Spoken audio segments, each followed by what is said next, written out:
Yan, bago umuwi, ikot-ikot muna tayo dito sa Pasig River Esplanade. Ayan, makiki-update muna tayo dito. Ngayong araw na to ay September 6, 2024. So Friday ngayon ulit mga kababayan. So ikot-ikot muna tayo dito sa Pasig River Esplanade. Ngayon ay tapos na ang bagyo. Wala na rin po habagat at hindi na rin po pumatak ang ulan dito sa Maynila.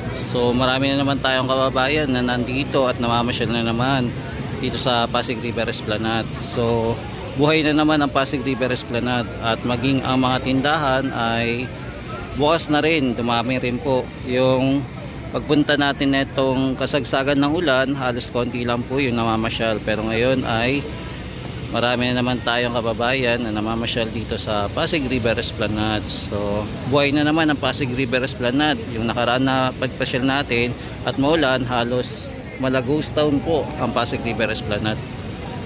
Ulit si JR Doria TV para mag-update po ulit dito sa Pasig River Esplanade ngayong araw ng Friday, September 6, 2024. So tara guys, ikot-ikot muna tayo dito sa Pasig River Esplanade. Ito yung pinakamagandang pasyalan ngayon at ongoing development ng Pasig River Esplanade. Yan, napakaganda po talaga pagka gabi dito, para talaga tayo nasa ibang bansa kung pupunta tayo dito.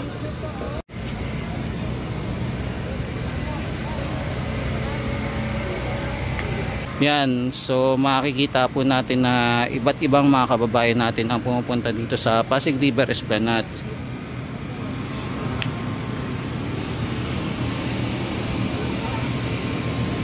Yan, may mga kababayan din tayo makikita na mga Muslim na pumupunta dito para silipin ang Pasig River Esplanade, diba?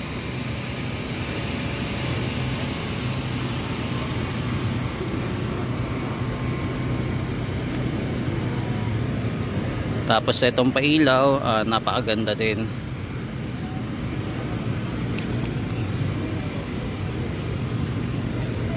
Yan, ngayon yung Esplanade po hindi pa ganoon kahaba. Hindi pa po umaabot sa MacArthur Bridge, pero asahan natin na magtutuloy-tuloy yung project na to at inaasahan natin matatapos po ng 2027. So abangan natin yung mga susunod pang update dito. Baka nangangalapan ng pondo ang ating First Lady para masimulan ulit yung panibagong project dito sa Pasig River Esplanade.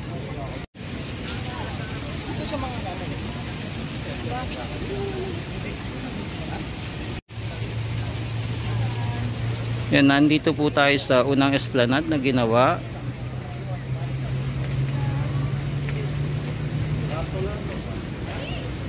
At ang attraction po dito ay ang fountain. Ayan, so fountain po ang pinaka-attraction dito sa Pasig River Esplanade. At saka po itong sumasayaw ng mga bata na may pandango sa ilaw. Ayan po ang concept dito sa Pasig River Esplanade. Kaya lang, syempre, inapansin din tayo mga problema dito sa Pasig River Esplanade. Isa na rin po dito yung mga napupunding ilaw. Ayan, so may mga ibang hawak yung mga batang monumento. Yung iba pong ilaw ay napundi na. Ayan, sana magawan po ng ating local government na ayusin po ulit itong pailaw.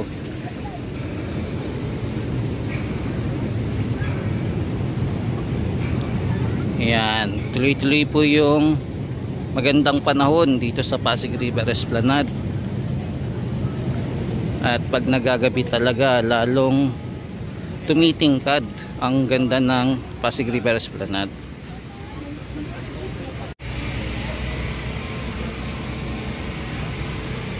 Yan, ito po yung ganda talaga ng Pasig River Esplanade, no?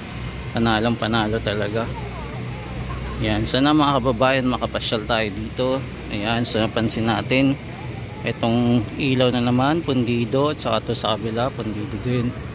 Ayan, maging ito po, pundido rin. Ayan, dumadami na din po yung mga pundidong ilaw na dapat ayusin po ng in charge dito sa Pasig River Esplanade, diba? Unti-unti na po kasi napupundi. Ayan, isa po yung dapat na makita natin sa mga susunod na pagbalik natin. Dapat makompleto na yung ilaw dito. Yan, kailangan talaga ng maintenance para mapaganda pa lalo itong Pasig River Esplanade. Yan, dito din po sa area marami din po namamasyal.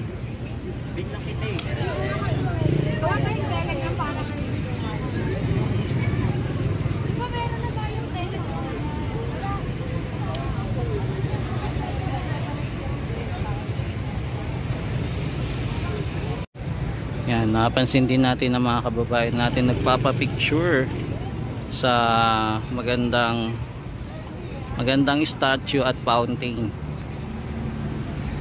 Yan, dagsana naman ang ating mga kababayan ngayong Friday at lalo pa po bukas mas maraming tao po ang mamamasyal.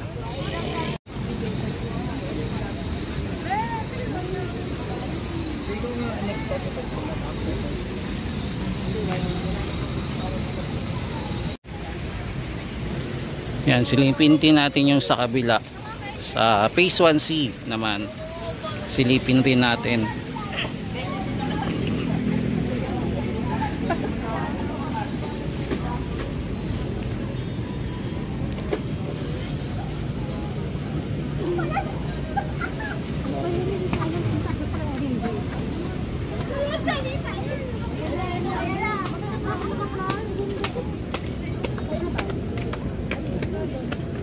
Magbinondo kita.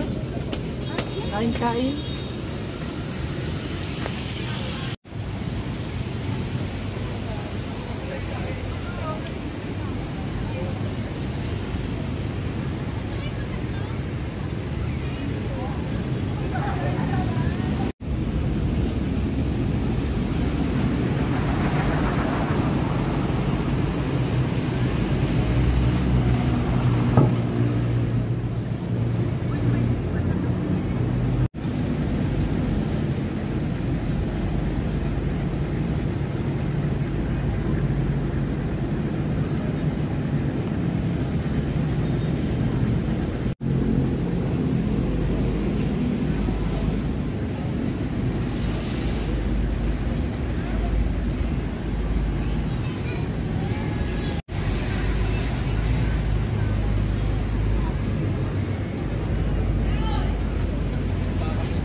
Yan, ito pong area ay continuous construction po. Yan, ongoing construction. So continue pa rin ang pagkaayos dito sa roof deck. Yan, may mga inaayos-ayos po sila.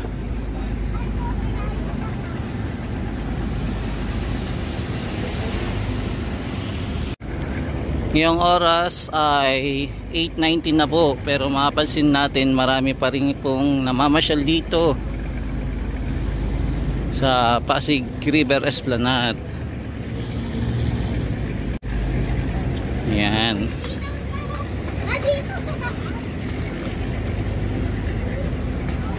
Yan, so tuloy-tuloy pa rin po ang pamamasyal ng ating mga kababayan dito. Kahit na hindi pa po kompleto itong lugar na to dahil wala pa pong mga food stall. Ayan, patuloy pa rin ang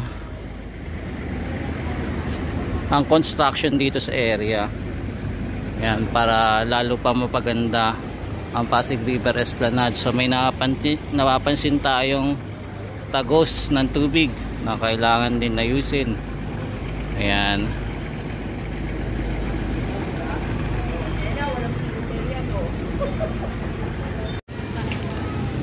Yan, so nandito naman po tayo sa fountain.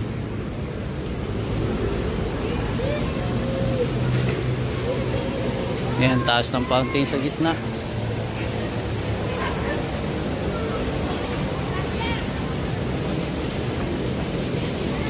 Malakas ang buhos ngayon ng tubig. Tinodo nila ngayon na. Yan, dito naman po yung labas papunta na po to ng Binondo Bridge.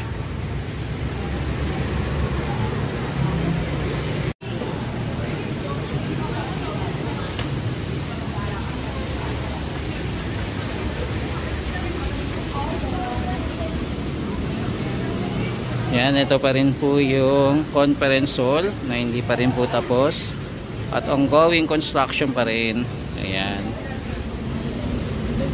So abangan natin kung kailan ito matatapos.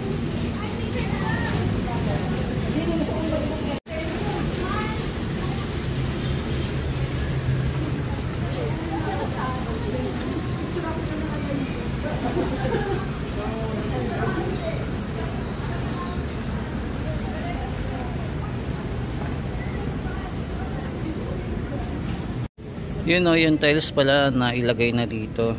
Yan, so napansin natin yung tiles, okay na pala. Yan, may napansin pa rin tayo mga tagos ng tubig dito sa area. So dapat magawan to ng paraan. May tumatagos, dapat walang tatagos na tubig dito sa ilalim galing sa roof deck. Dapat maayos yung lagusan ng tubig pababa, lalo na pag umuulan.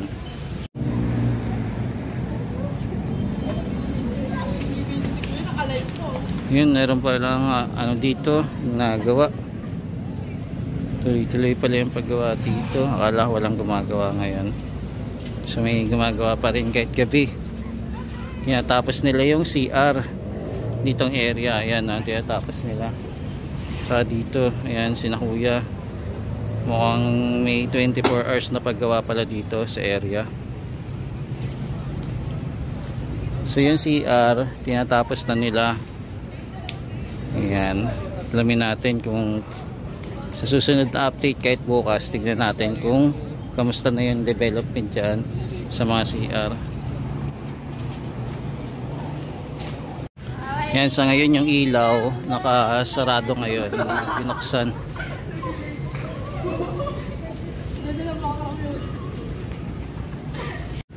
Yan, kahit natapos na yung ulan, may mapansin pa rin tayo basa dito sa flooring. Possible siguro ito yung mga pinagagawa nila o meron silang mga hinalong simento dito, kaya halos basa pa yung flooring dito. Yan, halos hindi pa tuyo.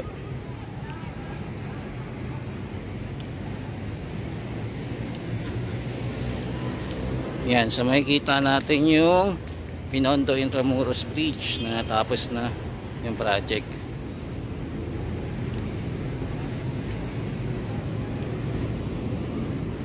Yan, continuous pa rin yung paggawa dito sa mga food stall. Marami ito, no? Halos lagpas ng 10 yung food stall na ginagawa nila. So marami tayong kakainan, guys, kung sakaling matapos itong food stall dito. Yan, lakad-lakad pa rin tayo.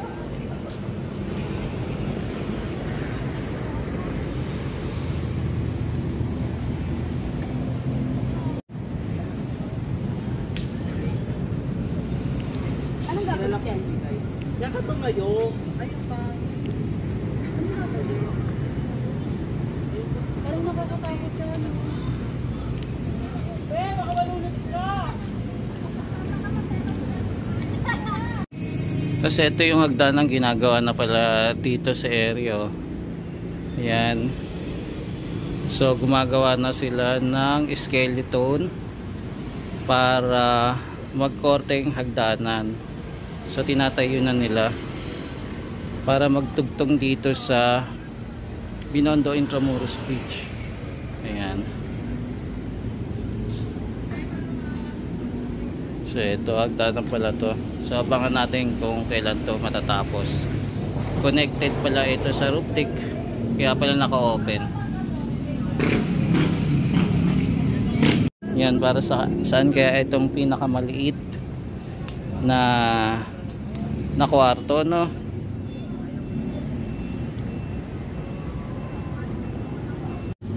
Yan, so mga kababayan, ito temporary close muna. Hindi muna nagamit pansamantala.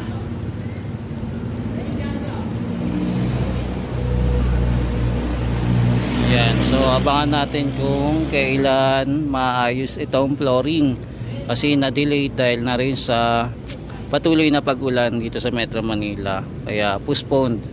So ito na yung mga brick o adobe na ginagamit nila para ikabit doon sa nakita natin mga room or para gawing food stall.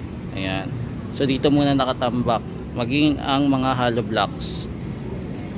Yan, abangan din natin kung papagandahin nila itong lugar na to sa ilalim ng Binondo Intramuros Bridge, kung papagandahin pa nila itong lugar na to.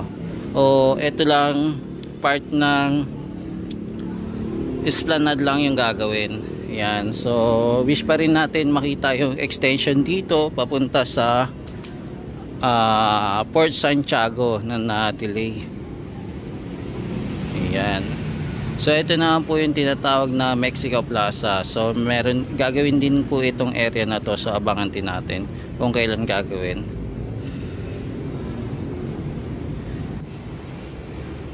Yan, for the meantime, hanggang dito na lang po muna ang ating update ngayong araw na to, September 6, 2024, para sa Pasig River Esplanade Project. Yan, ito po ulit si JR Doria TV. Hanggang sa susunod na mga update dito sa Pasig River Esplanade. Yan, maraming salamat po. Hanggang sa muli, mahalin natin ang Pilipinas. God bless po, ingat po kayo lagi. Luzon, Visayas at Mindanao, maging sa ibang bansa din po. Maraming salamat po.